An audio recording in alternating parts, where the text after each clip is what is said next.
I was born into a wealthy and powerful family. However, my girlfriend insisted on becoming my wife through thick and thin. She was determined that I build my career from scratch. Unexpectedly, as my business began to thrive, her flaws became more and more apparent. She lost her temper with me at the drop of a hat, always threatening to break up. Later on, after yet another Cold War with Willow, I was just about to type a heartfelt message to make peace, when a bizarre row of floating comments suddenly flashed before my eyes. Here we go again. The female lead got talked into another Cold War by her BFF. How dumb. She walked out from under her friend's umbrella only to realize it wasn't even raining. I'm dying. Keep playing games, girl. If she really dumps the male lead, her friend's gonna snag his love token the very next second. I froze. Half skeptical, I sent a text that simply said, "Happy breakup," but the next second, my status exploded with likes from her circle of friends. Chapter 1. Willow and I had another fight. This time, she accused me of being too controlling. She snapped, "What's the big deal about grabbing a few drinks with my girlfriends at a bar? It's all girls. Why are you being so uptight? You're seriously getting on my nerves." Willow's tone was extremely impatient. It was already 11:30 p.m., I said. "It's really late. I'm just worried it's not safe out there. And your stomach's been acting up. You really shouldn't drink much." But clearly, Willow didn't care. I could vaguely hear her friends grumbling on the other end of the line. "Willow, your boyfriend's got a real chokehold on you. Huh? Treating you like he owns you. Forget it. Maybe you should just leave. No backbone at all. One day that jerk's gonna drain you dry." Those mocking comments embarrassed Willow. In a fit of rage, she hung up on me. When I called back, she immediately declined. I tried again, but suddenly, a stream of floating comments flashed before my eyes. LOL. The female lead's friend stirred up another fight again. She loves getting picked up by the male lead, but insists on being all cold and distant. Bet her fingers are on fire scrolling her phone right now, waiting for him to call the third time. I stood there stunned. Were these floating messages talking about me?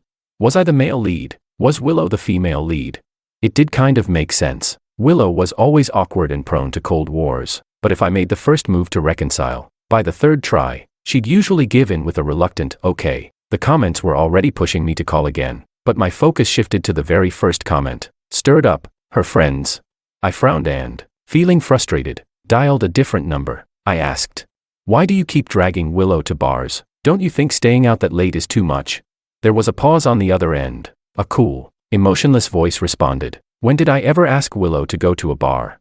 It was Sophia, Willow's closest friend, also the one who hated me most. She'd always looked down on me and never gave me a friendly face. I was too pissed to care about old grudges. I lashed out, "If it's not you, then who? Tell me which bar she's at right now. It's late. Those places are crawling with shady people. What if something happens to her?" Sophia got an earful from me and snapped back. "I just got home from a trip. I haven't been to any bar." She sent over a photo. In it, the woman had clearly just showered. Her expression was sultry, and the curves of her chest were barely concealed. She added, "Also, I set a curfew for myself, must be home by 10. Then she said, pointedly, "I'm not like others. If I had a boyfriend, I'd always listen to him." Chapter 2. I mumbled an awkward sorry and quickly shut off my phone. Because of that ridiculous misunderstanding, I was so embarrassed I completely forgot to call Willow back. It wasn't until the next day that Willow returned home. Her face was cold. I asked if she'd had breakfast, but she completely ignored me, treating me like I was invisible. Then came our class reunion. A week later, Willow and I were still in a Cold War. At the dinner table, we sat far apart. We used to cling to each other all the time, but now we felt like strangers. Makoto naturally slung his arm around Willow's shoulders and teased, "Willow, being petty again. When you're out in public, give your man some face, all right." Makoto, Willow's childhood friend, back before I showed up. He was also her ex-boyfriend. They had broken up and gotten back together many times, but eventually settled on just being friends. We had fought countless times because of Makoto, but Willow always brushed it off impatiently, saying, "It's not like we didn't date. If we could have worked out, would it ever have been your turn?" Her friend said I was overthinking things. They told me, "Don't you remember how happy Willow was when she accepted your proposal? She truly wanted a serious life with you. She really loves you." And yet, watching the two of them joke and play so intimately, I couldn't shake the feeling that this wasn't normal between just friends. Then the food came. The main dish placed in front of me was stir-fried rice with cured pork. Makoto acted like he'd just realized and exclaimed, "Wow, I messed up. Totally forgot your husband's allergic to cured pork. Willow, why didn't you remind me?" He then generously offered to swap his seafood rice with mine. He said, "The waiter told me it's the last one." Whatever. Your man loves seafood, he can have it. He made me sound like some kind of bully, like I snatched something just because someone else liked it, even though it was just a cheap plate of seafood rice. I was about to refuse when Willow suddenly cut in. Eat your own. No need to give it to him. Who does he think he is? The whole table instantly went quiet. Makoto gently patted Willow on the head, furrowing his brows as he coaxed her. Don't be like that. Give your man some dignity. I'm easy. I can eat whatever. But Willow didn't budge. Her voice was loud enough for everyone to hear as she said, "Husband, I only agreed to marry him. We're not even married. And even if we do get married, there's still such a thing as divorce, right?" One of her friends half joked. What's that supposed to mean? Willow, you thinking of breaking up? Willow instinctively denied it. No. Her friend chuckled, covering her mouth. Then said offhandedly, "Knew it. You don't even go clubbing with us anymore. And going to a bar means asking your boyfriend for permission. All this Cold War drama, but breaking up? Not a chance, right?" Willow exploded. Flustered, she puffed up and snapped. "Who says I wouldn't dare? I'll break up right." She was halfway through the word up when she suddenly paused. Her tone shifted as she added, "But hey, I'm not that petty. After all this time together, I'll give him one last chance to apologize." A flash of disappointment crossed that friend's eyes, but Willow didn't see it. Makoto smiled and playfully slung his arm back over Willow's shoulder, joking. "Well then, if you do break up, date me instead. Don't let an outsider get the goods." Willow smirked and tilted her head toward him. Her gaze slid past me, and with a tone full of disdain, she said, "Obviously, some people are still stuck in the dark ages, so full of toxic masculinity. Trying to control everything. Makoto's the best." Chapter 3. Everyone else had left, leaving me standing there alone. They said they were heading to the late-night party, and Willow didn't even spare me a glance before hopping into the car with them. I walked alone along the roadside, the night breeze cutting through me with a chill. I thought, maybe walking by myself isn't so bad. At least it's quiet, it gives me a chance to think things through. Suddenly, a new row of floating comments appeared before my eyes. The male lead is so emotionally clueless. If he'd just coaxed her a little, she definitely wouldn't have left with them. She would have happily followed him home. The female lead's just being stubborn. She's still mad about the bar thing. If the male lead had just called her again, she would have gone home. She waited all night at the bar, furious. This was the male lead's fault. Why isn't he trying to make it right? I can't stand this. Girls, he's driving me nuts. Why can't he just swallow his pride and apologize? Is it that hard? I pulled out my phone and glanced at it. I knew, if I called her now, she would come home with me immediately, but I only checked the time, then set the phone down again. I gave in and bought a can of beer, drinking it alone by the roadside. So bitter, I couldn't figure out what I'd done wrong. Why did Willow always use these cold wars to force me to back down?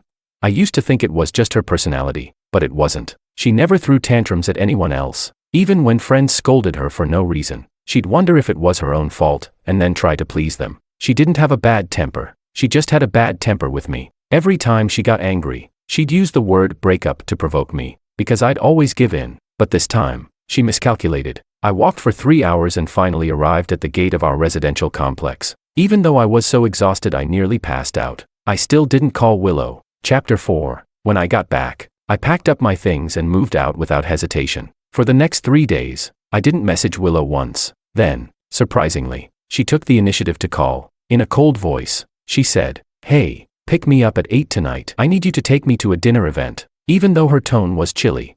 This was one of the rare times Willow offered me a way back in, but I turned her down. I said, "I'm not going. Find someone else." The line went quiet. Then Willow's voice came through, incredulous and annoyed. "Someone else? Everyone's going with their boyfriends. Who do you expect me to go with?" I said, "Anyone. Makoto or Martin, maybe." She cut me off. "George, how many times do I have to say this? We're just friends. Do you seriously think this is funny?" I replied, irritated. "You were the one who said you'd break up and date him instead. Want me to repeat your exact words?" Her breathing on the other end turned sharp, clearly furious. She snapped, "Fine, then let's break up. I want to see who ends up crawling back first like a simp." Willow was confident. Her friends didn't know we had ever truly broken up. It was like we'd always left ourselves an escape route, never announcing anything publicly. Most of the time, when Willow said break up, what she really meant was, "I'm mad. You better coax me. Once I'm happy again, we'll be fine." But when only one person keeps giving in, even the deepest love starts to wear out. I said, "Then let's break up." Whether it was during that night at the bar, or even earlier, I think I had already grown tired. Only now do I understand. In Willow's eyes, my concern looked like control. My phone calls made her feel angry and humiliated. If that's the case, then I choose to let go. Willow, I'm giving you what you wanted. Your freedom. Chapter 5. After Willow and I officially broke up, the comment barrage exploded. They came in fast and furious. Wait, what? I was gone for a few days and the male lead and female lead broke up.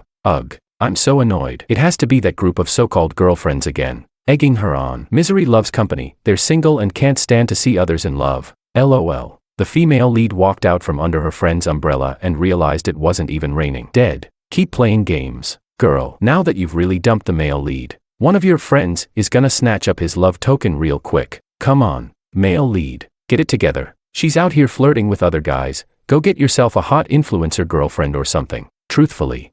Saying I wasn't upset would be a lie. After all, it was years of being together. You can't just let go overnight. But I couldn't let myself stay down like this. I still had my own life to live. As for what the comments said, I didn't believe them. Willow's friends had always treated me coldly. More than once. I'd been secretly warned by them that I wasn't good enough for Willow, that I should leave her. The most ridiculous incident.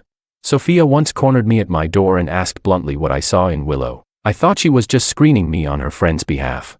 So I purposely grossed her out and said, "She's hot. Big chest. That's my type." The next few days, Sophia posted short videos of herself wearing deep V-neck bodycon dresses and even tagged me. I figured she was mocking me.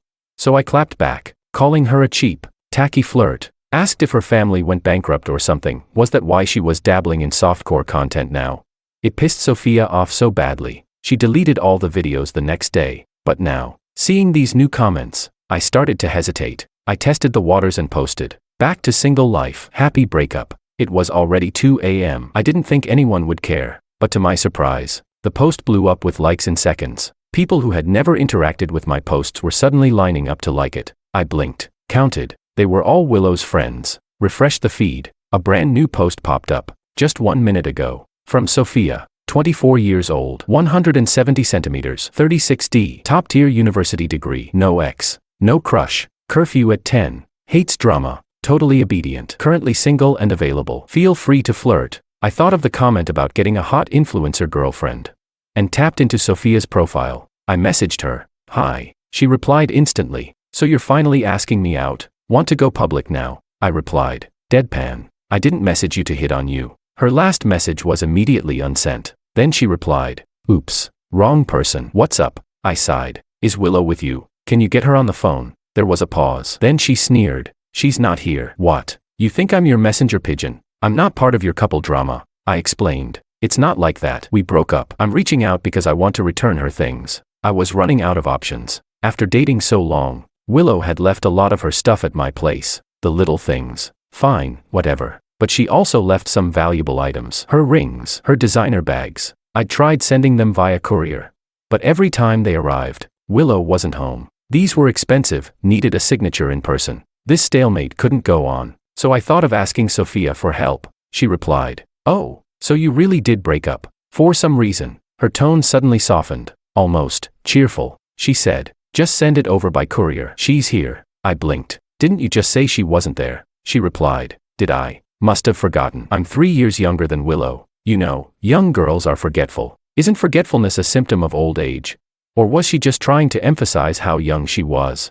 Before I could even call out the contradiction, she was already urging me to send the package. She even helpfully reminded me, "Make sure you select cash on delivery. No reason you should pay for anything after a breakup." Chapter 6. I hired a courier. An hour later, the courier sent me a video. In it, Willow stood in the center, surrounded by her friends. One of them said, "See, told you they couldn't really have broken up. Look at this, he's already sending gifts to make up." Though it sounded like teasing, the tone was dripping with jealousy. She said, "Willow, you really landed a great boyfriend. He treats you like a princess. What does he even see in you?" Another chimed in. "Exactly. It's not like any of us are lacking in looks or figure. Honestly, Sophia's way prettier than you. She wins Campus Beauty Queen every year by a landslide." Willow kept a straight face, but the corners of her lips couldn't help lifting slightly. She pressed her lips together and pretended not to care. "Oh, he didn't have to send gifts. Just an apology would have done. I'm not that petty." Someone rolled their eyes. "Then give the gift to me." Willow's face instantly changed. "No way. My boyfriend gave it to me. No one else gets it." She shot a not-so-subtle glance at Sophia's face and said, "So what if someone's prettier? Love isn't just about looks." She added, "To be honest, I still don't want to forgive George. What he did this time was really too low. Too much." But, seeing him all desperate like this, I'll forgive him, just this once. Her fake coyness made everyone around visibly cringe, but they couldn't say anything, so they just turned away and stared off into the distance. Only Sophia looked at the delivery box. For once, she wasn't angry. Instead, she said, "Pay the courier already, will you? The guy's got another delivery. Don't keep him waiting." Sure enough, the courier was standing there looking awkward and impatient. Willow paid the delivery fee, then happily added a 20 yuan tip. The courier beamed and thanked her repeatedly. As soon as she handed it over, she tore into the box with excitement. "I bet it's a necklace," she said. "He spent a fortune on it last time. It was supposed to be my Valentine's gift. I told him something simple was fine, but no. He insisted I deserved the best. Ugh. Sometimes I really can't with him." Then her expression shifted. "Wait, why is there also a handbag? And a ring? Why do they look so familiar?" The more she pulled out, the worse her face looked. Item after item came out, until finally, she found a small box. Inside was a wristwatch. The day Willow accepted my proposal, I held her and joked, "I feel like the happiest man in the world right now. I wish time could just stop, so I could keep this moment forever." Willow had smiled so brightly. She said, "Then I'll give you a happiness that never fades." It was the only gift Willow ever gave me. A stopped watch, frozen at the exact moment I proposed. So I thought Willow truly loved me, but I was too young then. I didn't know love had different weights. Didn't realize that Willow's jealousy, sensitivity, stubbornness, and pride all came before love. A watch might stop, but the one wearing it can still let go, because for me, dignity and trust come before my love for Willow. Chapter 7. In the video, Willow was furious. She didn't care about the value of those things at all. She smashed them like they were her worst enemy. One of her friends tried to hold back a laugh while comforting her. "So what if it's a breakup? Three-legged toads are hard to find,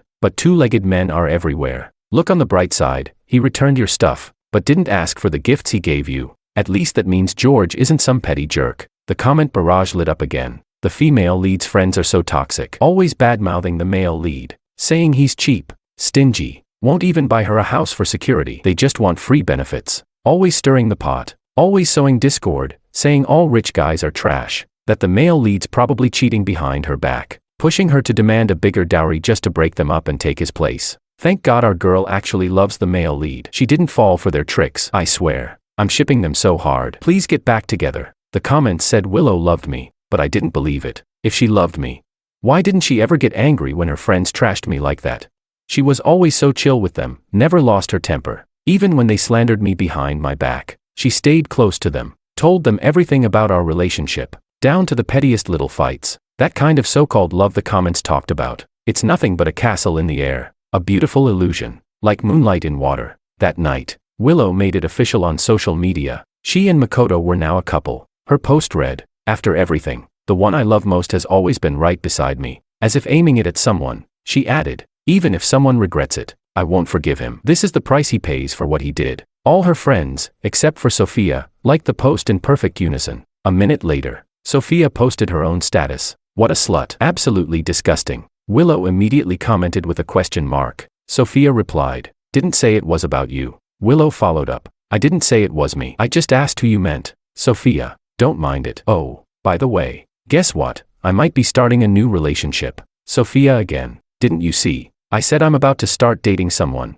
And again, "Hello, I said I'm getting into a relationship." Willow replied, "What does your love life have to do with me? Date whoever you want." Sophia shot back, "Then could you wish me and my boyfriend everlasting love and a happy future together?" Willow, "You're so annoying." Fine. Wishing Sophia and her boyfriend everlasting love and 100 years of harmony. Happy now. Sophia, "Thanks." Willow, "You're insane." After that day, Willow started posting about her relationship with Makoto nonstop. Couples restaurants, matching hoodies, cute date selfies. Every time she posted, her friends would go wild tagging me like they were on steroids. I was fed up, blocked them all, every last one. But blocking them online didn't help in real life, because I worked at the same design company as Willow and Makoto. More than once, I ran into them acting all lovey-dovey at the office. No shame, no filter. Willow would pout and say she wanted strawberries. Makoto would indulge her, letting her eat the pointed ends, while he ate the butts of the berries. But whenever they fought over something, Makoto never tried to smooth things over. It was Willow who always lowered her head and apologized first. Watching them felt like watching my old self. Except I wasn't Makoto, I was Willow. I was the one who always bent over backwards. Always the one who made peace. Chapter 8. A few days later, A major client was visiting the company. He had just built a new office building and hired our firm to do the design. Originally, the project was mine. I was the top performing employee and also the strongest designer on the team, but my supervisor and Mr. Liu, the father of Willow Liu, were old acquaintances. He had watched Willow grow up. Willow went to ask him for help, and just like that, the project was handed to Makoto, who had only been with the company for less than 2 years. My supervisor said, "George, Makoto's new. He needs this project to establish himself here. You've been around long enough, you don't need the opportunity. Let him have it." And just like that, I was forced to step aside, missing out on a crucial step toward a promotion. Willow probably knew how much this project meant to me, but she didn't care. She went out of her way to pull strings for her childhood sweetheart, yet demanded that I work hard and not rely on my family's business. I used to be manipulated by her so-called belief in earning everything on your own, but now I've come to realize, whether or not relying on family is okay, that's up to the family to decide. And Willow using her connections to help her boyfriend's career, it just made her double standards painfully obvious. Looking back, I find it almost laughable. When I came back into the office with my coffee, the first thing I heard was a long sigh. Makoto was shaking his head, looking helpless. He said, "George wouldn't do something like this. There must be some mistake. He couldn't have deleted my design files on purpose." The people around him immediately jumped in, offering sympathy while fueling the fire. "George was the first one in this morning, and you came second. Who else could have gotten into your computer? Come on, he's been eyeing this project for ages. Then the company gave it to you. Of course he's bitter. This is so low. The client is coming any minute now and the design files are gone. He's ruining our company's reputation." Makoto kept up the act. "It's my fault. I worked late last night and forgot to take my laptop home. If I'd kept it with me, this wouldn't have happened." With just a few words, his regret, their concern, they were already pinning the crime on me. I let out a laugh. I looked around coldly and said, "I didn't delete anything. Check the security footage if you don't believe me. I never touched your computer." Makoto's hand froze midair. Someone immediately jumped in. "Everyone knows Makoto's desk is in the corner. That camera's been broken for ages. If you're going to deny it, at least try harder." I asked. "So it's broken and there's no proof? Then why are you all so quick to accuse me?" A snide voice replied, "There were only 2 people here this morning, you and Makoto. If not you, then him. This is a major client. If things go wrong, someone could get fired. Who would take that kind of risk with their career?" The others quickly agreed. Makoto gave a bitter smile and said, "If you really wanted this project, I could talk to the higher-ups. We could co-lead it." "George, why would you do this? I worked so hard to get into this company. I really value this job. Worked hard." I almost laughed out loud. He got in through personal connections. What was so hard about that? The gossip around me grew louder and uglier. Everyone was piling on, ready to accuse and insult. Just as someone stepped forward, looking like they wanted to hit me, Willow walked in. She rolled her eyes at me and said with contempt, "George, I know you're bitter about me and Makoto. But this is just pathetic. If you can't have something, you destroy it. You're disgusting." That one sentence sealed the narrative. Worse yet, I had no evidence, nothing to defend myself with. After a moment of silence, I looked at Makoto. "What do you want me to do?" He hesitated, then said, "I don't want anything, just an apology. Just an apology." How generous he made himself seem. I smiled and said, "I'm not apologizing to you." Willow couldn't help stepping in. "It's just an apology. Makoto isn't even holding you accountable for the damage." "George, you're seriously ungrateful. What do you want? To be fired?" I cut her off. "You think I want to stay in this company? You think I need this company?" I tore the badge from around my neck and said, one word at a time, "Listen carefully. I wasn't fired.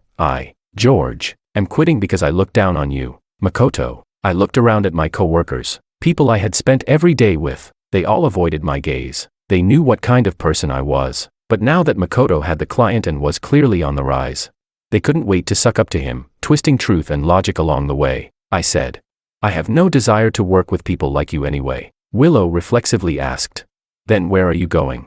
I answered calmly, "Abroad." Top firms overseas had extended offers to me long ago. The only reason I stayed in China was Willow. When she heard that, her face went pale. She sounded stunned, almost desperate. "You're leaving? You're quitting because of the company, or because of me?" "George, how could you be this heartless?" After that breakdown, Willow's voice slowly leveled out. She let out a cold laugh. "I doubt any company would hire someone who sabotages a coworker over a personal grudge. You'll get the job offer, sure, but the minute you do, this story's going to every inbox in that company." I rubbed my temples. "What's the point of saying all this? Where's your proof? You can't prove I did anything." Willow kept pressing. The corner camera's been broken for ages. Can you prove you didn't do it? Everyone here saw it. You've got more than enough witnesses to your pettiness. I was speechless. I couldn't believe how ignorant and shameless they all were. I was just about to fire back, when a clear, light voice cut through from behind. Who said the camera was broken?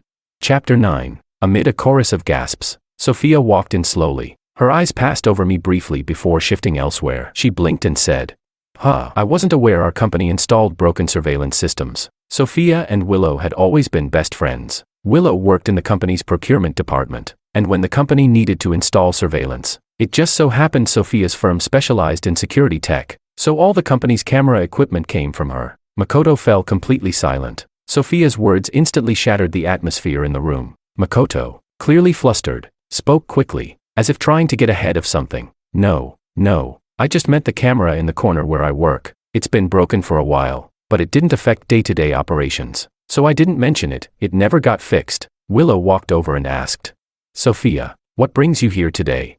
But Sophia didn't answer her. She walked to the corner, looked up at the camera, and suddenly smiled. With a soft hum, she said, funny thing, there was a fire safety inspection a few days ago. Turns out this camera was broken. So your boss asked us to replace it. Makoto's face turned ghostly pale. His lips parted like he wanted to say something, but couldn't. Sophia turned back around, her voice light and easy. So yeah, the camera's working just fine now. She didn't even look at me. Her eyes locked on Makoto's drained face. Ito-san, she said. Would you like me to pull the footage and clear your name? That morning's chaos ended with Makoto's sudden fainting spell. The footage was never retrieved. Willow defended him, claiming there had been a system bug and the recording hadn't saved. But looking at Makoto's pale face and his poor acting skills, everyone saw the truth. Still, Willow stood by him, when I was being called despicable and shameless. Willow joined the chorus, piling on with everyone else. But when Makoto was exposed, when it became obvious he had framed me, Willow chose to stay by his side. In the past, this kind of double standard would have hurt me deeply, but not anymore. I touched the item tucked into my sleeve and smirked. Makoto, your little stunt won't be forgotten just because you played faint. And Willow, along with those who fan the flames beside you, each and every one of you will pay for what you've done. Chapter 10. That afternoon, I submitted my resignation. Because of what happened that morning, the paperwork went through unusually smoothly. Maybe they just wanted me to shut up. Every bit of compensation was paid out in full. Outside the office building, I saw Sophia. She looked fresh and radiant, and greeted me with a bright smile. What? I helped you out that much, and you're not even gonna buy me lunch? Right on cue. The comment barrage exploded again. Honestly, Sophia's not bad. She's pretty, got a good head on her shoulders, and she's always liked the male lead. I wouldn't mind if they ended up together. Agreed. I used to be firmly team female lead, but she really crossed a line earlier. I'm kind of over it. You people are blind. Can't you see the female lead's just mad at the male lead? If he had just apologized, none of this would have happened. She's acting out because she still cares. Exactly. George is the real problem here. He still hasn't gone to win her back. Meanwhile, she's up every night with insomnia. I'm seriously disappointed in him. Fourth comment's dumb. You like the female lead? Fine, but I'm rooting for the male lead and Sophia now. I glanced at the barrage, then casually looked away. I ordered 2 coffees and a few desserts. Sophia fidgeted with her fingers, a bit nervous, then blurted out, actually, that message I sent before, I didn't send it to the wrong person. It was meant for you, she said. My family's well off. I look decent. Body's not bad either. I'm single right now, and my parents have been urging me to find someone. And if Willow could be your girlfriend, why not me? I'm not worse than her. So, what do you think? Want to give it a try, with me? The comment section exploded. OMG. Sophia just shot her shot. We're saved. I'm switching to Team Sophia. She's waited 2 whole years, hoping for the male lead to break up so she could take her chance. When Willow finds out her friend stole her ex, she's gonna flip. I can't wait. LOL. Sophia tucked her hair behind her ear, her voice soft. I'm a simple girl. You don't need to chase me, buy me gifts, or pay a dowry. Just be genuine with me, that's all I want. Then she added. And besides, don't you want to get back at Willow? Looking at Sophia, so innocent on the outside, I suddenly laughed. I said. So that's what this little performance was about. All that subtle manipulation, too bad it sounds fake as hell. I stared at her stunned face, and said, slowly and clearly, what a shame. I only believe in myself, and I never believe in coincidences. I pulled out the item from my sleeve, a wristwatch. Smiling, I said, Miss Kim, care to guess what this is? Chapter 11. Yesterday at lunch, I ran into Willow and Makoto kissing at the company entrance again. The live comments were full of frustrated sighs. The male lead is such an idiot. The female lead's doing this on purpose, just to provoke him. Make him go beg for a reconciliation. Come on. By this point in the story, the male lead's supposed to get angry, argue with her a bit, and boom, they're back together. Why is he so calm now? I had no words. I was calm. As I walked past Willow and Makoto, I didn't even lift my eyes. Willow couldn't take it anymore. She snapped, You, don't you say hi when you see someone you know? I replied flatly. Someone. All I saw was two animals, so desperate in broad daylight they couldn't help themselves. Willow fumed and tried to storm over. But Makoto held her back and chuckled.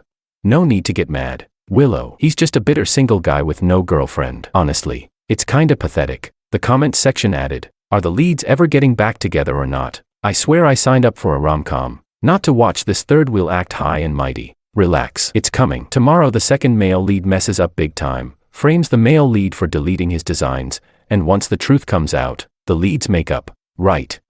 And don't forget the second female lead. She saw the footage but deliberately waited to show up last second, so calculating. Still, I like arts under a female lead better. I stared at those comments for a long while. That very night, I ordered a micro camera, hidden inside a wristwatch. From the moment I stepped into the office the next day, everything was being live-streamed. In the footage, Makoto was grinning wickedly. He said, You're just in the way. You stole Willow from me in love, and in this company, you outshine me at every turn. George, your lucky streak ends today. The stream started with just a few viewers. But as the framing unfolded, viewership climbed rapidly. Tens of thousands watching by the time I was being falsely accused. Comments flew from shock to fury to full-blown outrage. WTF. This guy's the worst. Frames someone and plays the victim. What a trash human being. And the girl, seriously, her boyfriend just got exposed for planting evidence and she still sides with him. Oh right, system bug. Lying witch. I heard she got with Makoto literally right after breaking up with the male lead. Think about that, framing your ex with the guy you cheated on him with. That's stone cold. A disgusting pair. If their scheme had worked, this man's reputation and career would have been ruined. The backlash exploded. Outrage poured across the internet. Eventually, the design company couldn't handle the pressure. A few days later, they issued an official statement. Makoto was fired, due to the reputational damage he caused, along with the loss of clients and contracts.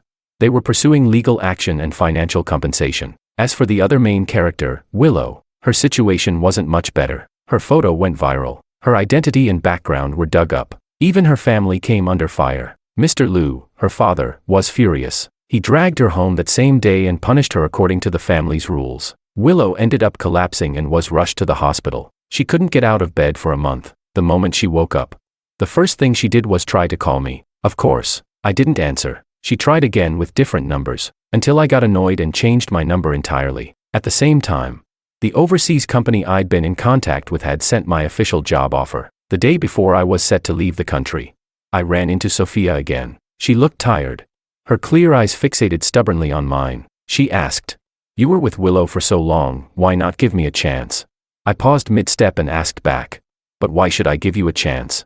Willow and I did have a good time once. We were still young, inexperienced, and I believed her when she told me to move out and make it on my own. She stayed by my side back then, lived with me in a damp basement apartment that cost $500 a month. On dates, we only ate cheap street food with big portions. Once I started working, my income grew, and my future looked bright. I really thought I had found the right person, but problems started creeping in. I gradually realized the flaws in Willow's personality. She always lost her temper at me, always chose to believe her friends over me. I thought that as long as I showed her love, I could hold our relationship together. But it turns out, that's not how it works. No relationship can survive on just one person's effort. If you ask me whether I regret it, I'd say yes, but sometimes, I also don't. When I love, I'm brave, I'm bold, I'm passionate, and that has never been a flaw. A single failed relationship can't destroy the rest of my life. It also doesn't get to define me as a person. Not completely. I know how to give love, and I know when to walk away. When I love with courage. When I stop,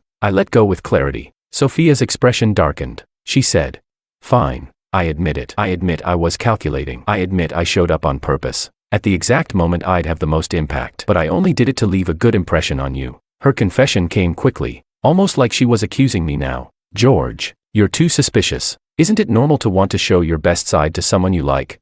I gave a light laugh and asked. I seem to recall we met 2 years ago. Not just yesterday, right? among all of Willow's friends. Sophia was the one who belittled me the most. She always looked at me with disdain, mocking me for every little thing. That summer, I bought Willow a necklace. Sophia called me a stingy guy and said if I truly loved her, why didn't I put her name on the deed to my house? That autumn, Willow and I went on a late-night bike ride to another city. It was a lovely time, but right in front of me, Sophia told Willow, a real man takes his girlfriend for a drive in a luxury car, not a loser dragging her around on a bicycle in the cold. Willow's circle of friends always tore me down with sneers and mockery. Every word, every look, all saying the same thing. You don't deserve Willow. If you had any sense, you'd get lost. But we stayed together, and the longer we stayed, the more resentful they got. Every new encounter, they upped the intensity of their insults, and in front of Willow, their judgment of me only got harsher. I laughed and said, and let me guess, to drive a wedge between me and Willow, you probably offered to test me on her behalf, didn't you? Bet you didn't hold back on calling me a pervert, a creep, a shameless bastard. The way Sophia's face changed told me I was right. I said with a smile. Or maybe even worse, words so foul they'd be auto-flagged by any platform. So tell me, why would I give someone like you a chance? Sophia pressed her lips together and tried to defend herself. I didn't mean those things. I just wanted Willow to hate you. If you two broke up, then maybe I'd finally have a shot. I cut her off.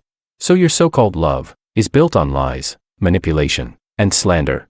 Then the guy who ends up dating you better watch out. He might wake up one day and find himself accused of assault. Just like the comment section always said, yes, Sophia did like me, but if I can't feel it, then it's not love, and if the affection's never expressed, then it's not real attraction. I read through those floating commentaries, but I kept my mind clear, calmly protecting myself from the shadows behind the script. As for the kind of love they talked about, whether from Sophia or anyone else, even Willow, I never truly felt it. I live beyond the scrolling comments, in a world far more vivid and raw. In the end, the only one who saved me was me. When I realized that someone who was cold and cruel to my face could harbor such twisted thoughts behind my back, I was sick to my stomach. I barely slept that night. It felt like I was being wrapped in sticky, poisonous snakes, dark, vile, suffocating. In the end, I left Sophia with one final line. With a heart as filthy as yours, none of you will ever deserve true love. Chapter 12. I saw Willow again 3 years later. I had returned to the country on business. Willow looked more mature than before, and noticeably thinner. She looked at me and raised a smile. George, she asked, can we talk? I turned her down. There's nothing for us to talk about, I said. The calm she tried to maintain cracked in an instant. Her voice trembled. George, you must know by now, it was Sophia and the others stirring things up. That's why we broke up. Why we've been apart all this time. I nearly laughed. Oh really? I said. You kissing Makoto, was that part of their plan too? Did they force you into that? Willow's face flushed bright red. She said, they told me you didn't seem trustworthy, that if I didn't do something, you'd never take me seriously, that it would make you feel threatened. So you'd focus all your attention on me. Stop looking at other women, stop fooling around. I cut her off, expression blank. So what you're saying is, you cheated on me, to prevent me from cheating. She pressed her lips together. That's not what I meant. I know I was wrong, but are you saying you didn't make any mistakes at all? I stood up and slapped her hard across the face. Through clenched teeth, I said, what did I do wrong? This slap is because you have no brains and can't tell right from wrong. Then came a second slap, backhand. Willow flinched but didn't move away. That one, I said, is for your hypocrisy. You crossed the line with another man but blamed me for it. My palm stung. So the third slap, I used my left hand. Smack, I growled. This one, I haven't even thought of a reason. Call it buy two, get one free. Willow didn't dodge. She stood there and took it all. I'm sorry, George, she whispered. Her eyes reddened with tears. Her voice shook as she said, I just didn't feel secure. You're so amazing. Anyone who spends time with you is bound to fall in love. That's why I was always anxious. That's why I kept testing you, starting fights, giving you the silent treatment, to see if you still loved me. But now I know that the worst thing in love is doubt and games. She was choking on her sobs now. It was nearly a plea when she said, George, can we start over? I looked at her, her eyes full of hope, and shook my head. No. If I were to forgive just because she repented, if an apology were enough to erase everything, then I would be betraying the version of myself who took years of sleepless nights to wake up. I turned away cleanly, even as Willow screamed behind me, desperate and broken. I didn't look back. There are always moments in life where we regret the past. It takes years to realize which misunderstandings and missed chances truly mattered, but once something's missed, It's missed, time passed, and spilt water can never be gathered again.